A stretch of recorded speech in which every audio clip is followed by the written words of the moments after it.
প্রিয় ছাত্রছাত্রী যারা ক্যালকাটা ইউনিভার্সিটিতে সেমিস্টার 4-এ পড়ছো এমডিসি কোর্সে, তোমাদের বাংলা সাবজেক্টটি আছে এবং বাংলার পেপারটি হলো CC4। কারণ তোমাদের এই সেমিস্টারে এই বাংলা তোমাদের দুটো পেপার পড়তে হবে, CC4 এবং CC5। তোমাদের CC4 এবং CC5-এর সিলেবাস আগেই আপলোড করে দিয়েছিলাম, আর কিছুদিন আগেই তোমাদের আমি CC5 সাজেশান দিয়েছি। আজকে এই ভিডিওতে আলোচনা করব CC4, তাই ভিডিওটি খুবই গুরুত্বপূর্ণ তোমাদের জন্য, দেখে নাও। সিলেবাস এতটাই বড় যে বাধ্য হয়ে তোমাদের বেশ কিছু সংখ্যক প্রশ্ন তৈরি করতে হবে। তবুও তো কতগুলো চ্যাপ্টার আমি বাদ দিয়েই প্রশ্নটা তৈরি করেছি। এগুলোর মধ্যে যে যে প্রশ্নগুলো বেশি ইম্পর্ট্যান্ট এবং সেগুলোর পাশে আমি স্টার চিহ্ন দিয়ে রেখেছি। তোমাদের 15 মার্কের 3টি প্রশ্ন, 5 মার্কের 3টি প্রশ্ন এবং 1 মার্কের 15টি প্রশ্নের উত্তর দিতে হয়। তা দেখো, মডিউল 1 থেকে তোমরা 15 মার্কের জন্য যে প্রশ্নগুলো পড়বে বা তৈরি করবে সেগুলো আলোচনা করছি, দেখে নাও। চর্যাপদ 1, কা আ তরুবর পঞ্চবি ডাল। পদটির মর্মার্থ এবং কাব্য সৌন্দর্য বিশ্লেষণ করো। এই প্রশ্নটি মোস্ট ইম্পর্ট্যান্ট একটি প্রশ্ন, এটি ভালোভাবে তোমরা তৈরি করবে। 2-এর দাগের প্রশ্ন, বাবরের প্রার্থনা কবিতায় কবি শঙ্খ ঘোষ এক ঐতিহাসিক কিংবদন্তির প্রচ্ছদে সমকালীন বেদনা রক্তিম এক বাস্তবতাকে কিভাবে উপস্থাপিত করেছেন তা বিশ্লেষণ করো। এটিও মোস্ট ইম্পর্ট্যান্ট একটি প্রশ্ন। পরের প্রশ্ন, বলাকা কাব্যগ্রন্থের 36 সংখ্যক কবিতার সন্ধ্যার আগে ঝিলিমিলি এর ভাবসত্ত্ব লেখো। পরবর্তী প্রশ্ন,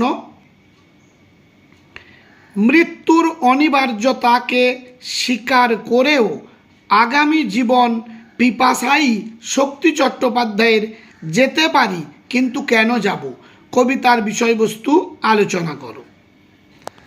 পরবর্তী 5-এর দাগের প্রশ্ন, লালন ফকিরের পাঠ্যপদটি অবলম্বনে লালন ফকিরের সমন্বয়বাদী জীবন দর্শনের তাৎপর্য বিশ্লেষণ করো।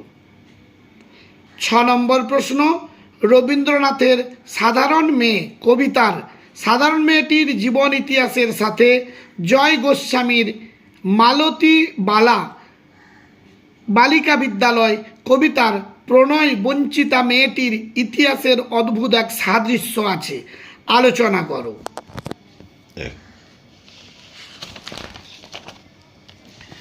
পরবর্তী প্রশ্ন, কান্ডারি হুঁশিয়ার কবিতায় কবি নজরুলের দেশপ্রেমের পরিচয় দাও, ইম্পর্ট্যান্ট। 8-এর দাগ, ক্ষণিক প্রেম কিভাবে শাশ্বত স্মৃতির আধার হয়ে ওঠে সুধীন্দ্রনাথের শাশ্বতী কবিতা অবলম্বনে আলোচনা করো। পরবর্তী প্রশ্ন, বাবরের প্রার্থনা কবিতার অন্তরালে কবি শঙ্খ ঘোষ বর্তমান সমাজ জীবনে পিতা পুত্রের স্নেহের সম্পর্কের এক নবীকরণের পাঠ নেওয়ার শিক্ষা দিয়েছেন যুক্তিসহ আলেখ। পরবর্তী প্রশ্ন, সই কে বা শুনাইল শ্যাম নাম পদটির পদকর্তাকে, পদটি কোন পর্যায়ের, এর সরলার্থ ও কাব্য সৌন্দর্য লেখো। এবারে মডিউল 2 থেকে 15 মার্কের একটি প্রশ্নের তোমাদের উত্তর দিতে হবে।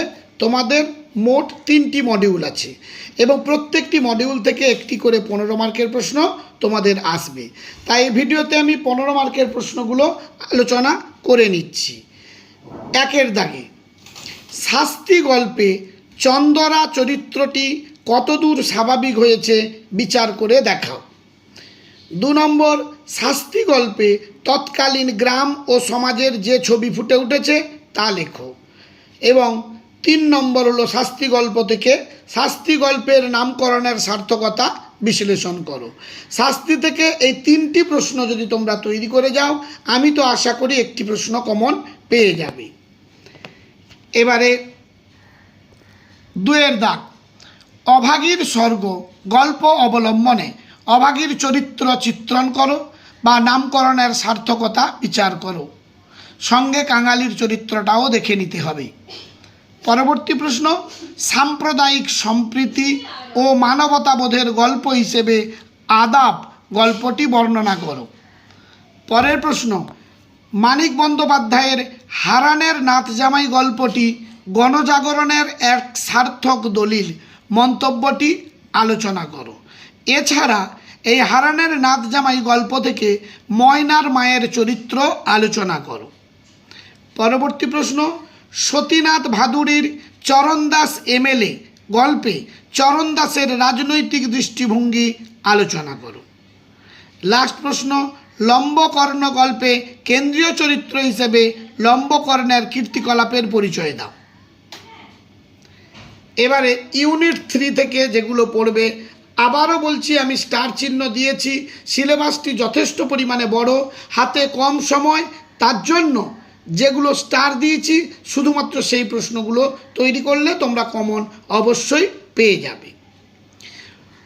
এবারে ইউনিট 3 থেকে, একেই কি বলে সভ্যতা, প্রহসন অবলম্বনে কালীনাথ চরিত্রটি বিশ্লেষণ করো। ইম্পর্ট্যান্ট, দেখো স্টার দিয়েছি। একেই কি বলে সভ্যতা প্রহসনে সামাজিক সমস্যার কথা বলা হলেও শিল্প সৌন্দর্য অনুপস্থিত নয়, বর্ণনা করো। একেই কি বলে সভ্যতা প্রহসনের নামকরণের সার্থকতা বিচার করো। এখান থেকে এই একটি প্রশ্ন তোমরা কমন অবশ্যই পেয়ে যাবে। একেই কি বলে সভ্যতা প্রহসনে নারী চরিত্রগুলির ভূমিকা আলোচনা করো। একেই কি বলে সভ্যতা প্রহসনের হাস্যরস আলোচনা করো। লাস্ট প্রশ্ন, একেই কি বলে সভ্যতা প্রহসনে নবকুমার চরিত্রটি আলোচনা করো। এগুলোর মধ্যে 3 নম্বর ইউনিট থেকে যে প্রশ্ন বেশি ইম্পর্ট্যান্ট আমি স্টার চিহ্ন দিয়ে রেখেছি, সেগুলো তোমরা দেখো এবং সেই প্রশ্নগুলো আগে তৈরি করো।